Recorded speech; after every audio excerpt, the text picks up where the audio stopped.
Olá, olá, galera do bem! Estamos hoje começando mais um combo, curiosidade, mais aula sobre o tema, na verdade, sobre a palavra você, como ela se transformou, qual que era a origem da palavra você. Se você gostar desse vídeo, deixe o seu like e compartilhe essa ideia de curiosidades e estudos na web. É que essa palavra tem a sua origem na forma como os portugueses se comunicavam em Portugal antes da colonização, né? Em Portugal, a palavra você, na verdade, era uma forma de tratamento dada ao rei, à corte real. E essa palavra você, na verdade, eram duas. Era a vossa mercê. Vossa mercê, a palavra mercê significa graça ou concessão, né? Então, se você se dirigia ao rei, você falava vossa graça ou vossa mercê, era a mesma coisa. E aí, quando Portugal colonizou o Brasil, e essa palavra foi sendo introduzida no vocabulário das pessoas, dos chamados brasileiros aqui, essa palavra ela foi se caipirizando. Chico Bento em Na roça é diferente. E ela foi se juntando. Então, em um primeiro momento, você vai ter a expressão vossa mercê. Depois você vai ter a expressão chamada vossancê. Depois você vai ter a expressão vós mercê. E por último, antes de se tornar você vai ter a palavra vancê. E aí o que acontece? Mais para frente, essa palavra você vai chegar nesse estado atual chamado você. Mas não imagine você que essa palavra vai permanecer assim durante muito tempo. Porque as pessoas caipiras do interior do Brasil vão também transformar esse você em você. E atualmente, pela web, pela internet, o nosso você se transformou em VC. E nós vamos ver agora como que o Brasil foi se transformando a partir do momento em que ele foi colonizado até o momento em que ele conseguiu a sua independência. Nessa aula, nós vamos trazer, de forma geral, o panorama político da história do Brasil.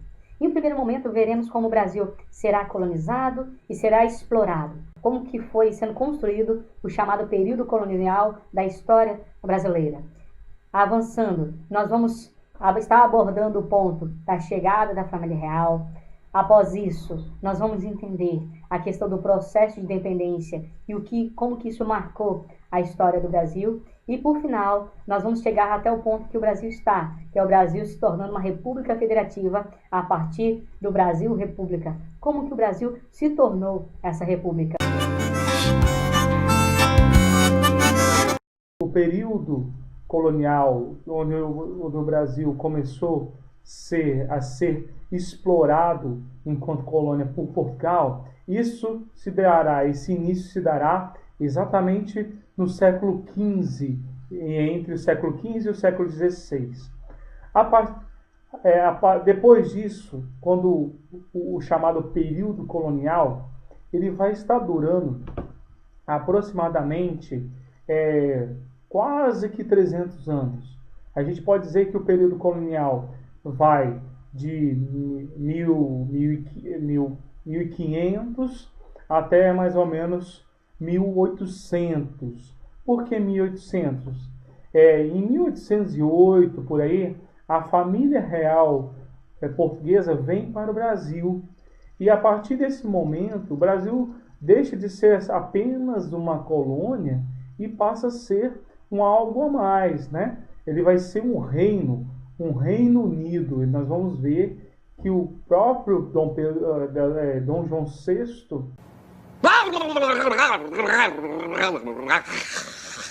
vai estar promovendo essa elevação da categoria do Brasil. E aí, depois, exatamente em 1822, entre 1822 e 1824, nós temos o processo de independência. Então, observe, 1808, como eu falei, a gente poderia estar falando aí de século XIX, início do século XIX. Então, exatamente no século XIX aconteceram várias mudanças e profundas mudanças na história do Brasil. Por exemplo, o Brasil vai deixar de ser uma colônia para poder ser um Reino Unido. Depois o Brasil vai se tornar independente em um processo que vai durar aí cerca de 2, 3 anos, entre 1822 até 1824, e logo para frente, exatamente em 1889, o Brasil deixará de ser um império para ser uma república federativa. Os portugueses eles não chegam aqui ao Brasil com o intuito de estar desenvolvendo o Brasil. Não chegam com esse intuito. Eles chegam com o objetivo de explorar. Primeiro eles tentam buscar ouro e prata e não encontram. E aí vão se apoderar dos recursos naturais que aqui existiam, que era o chamado pau-brasil. Por isso que o Brasil vai ter esse nome, em homenagem a essa árvore nativa. Eles vão estar explorando os nativos em um primeiro momento, não obrigando eles a trabalhar, mas como eles estavam iniciando a colonização, eles tentaram obter algum diálogo, alguma reciprocidade dos índios a partir do escambo. Eles davam espelhos, vestidos, em troca os índios trabalhavam para eles.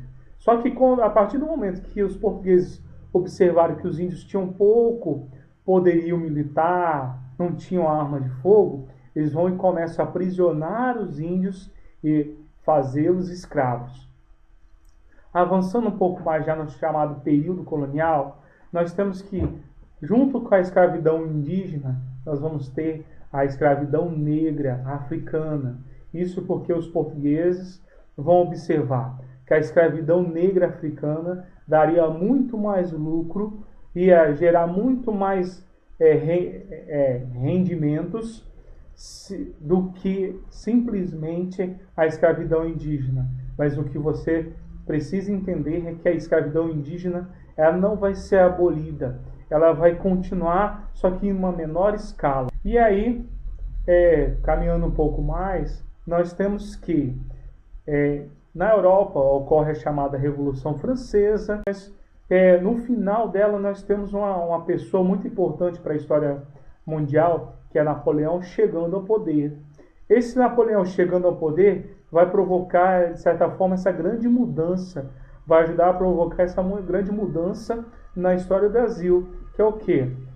A partir do momento que Napoleão Bonaparte começa a estar conquistando todos os países da Europa e obriga a coroa portuguesa a vir aqui para o Brasil, porque os portugueses eles vão estar bem unidos, por exemplo, economicamente, com acordos comerciais longos com a Inglaterra. Então, quando Napoleão ameaça invadir Portugal, a Inglaterra fala: e aí, Portugal, vamos nos ajudar? Então vai para o Brasil que a gente garante a sua proteção. E aí a coroa portuguesa, a corte portuguesa comandada, por Dom João VI, que ainda, de certa forma, era um príncipe regente, ainda quem era a rainha era sua mãe, que era a Dona Maria Louca, e eles vieram aqui para o Brasil.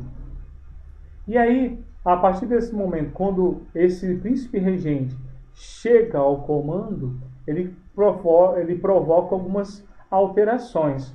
Por exemplo, ele eleva o Brasil à categoria de Reino Unido a Portugal e Algarve, ou seja, é um reino, não é mais uma colônia, não é mais um local a ser explorado, é um local a ser desenvolvido.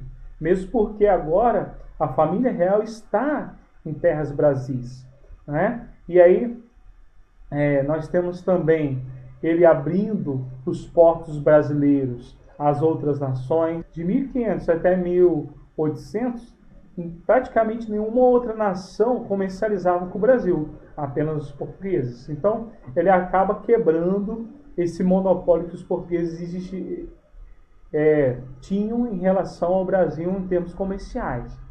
Avançando um pouco mais, esse príncipe regente, ele se torna rei, só que com o passar do tempo, a corte portuguesa toma o controle em Portugal, retira as pessoas que estavam comandadas por Napoleão e pedem para o príncipe regente voltar.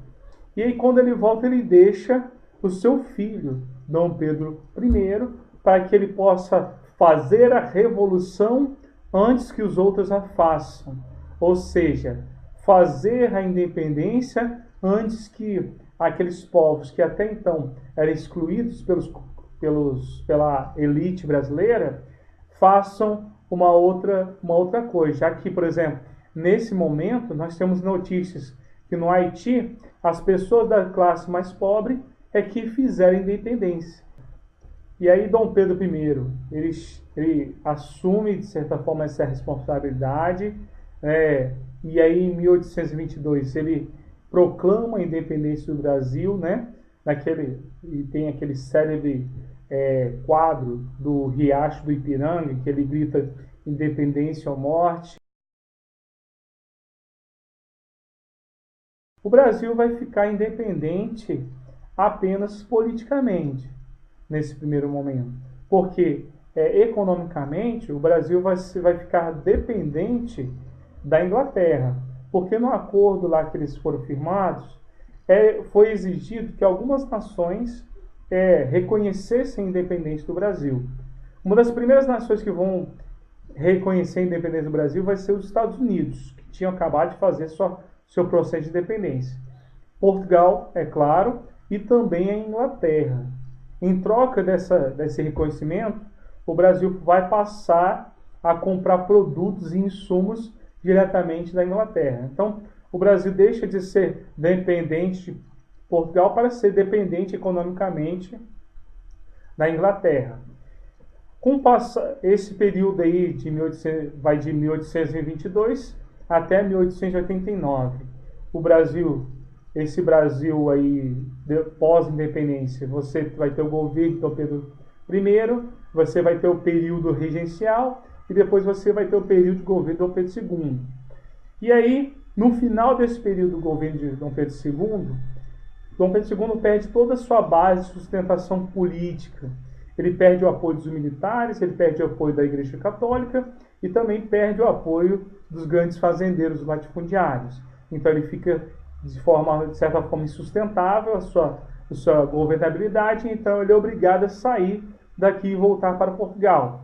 E é nisso que os militares, que foram os principais opositores de Dom Pedro II nesse primeiro momento, tomam o poder e realizam a passagem do Brasil de um país enquanto império para um país republicano. Agora o Brasil passa a ser uma república federativa.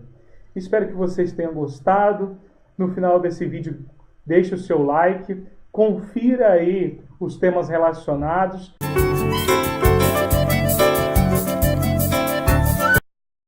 Porque nós começamos a falar desse vídeo da palavra você e percebendo as transformações que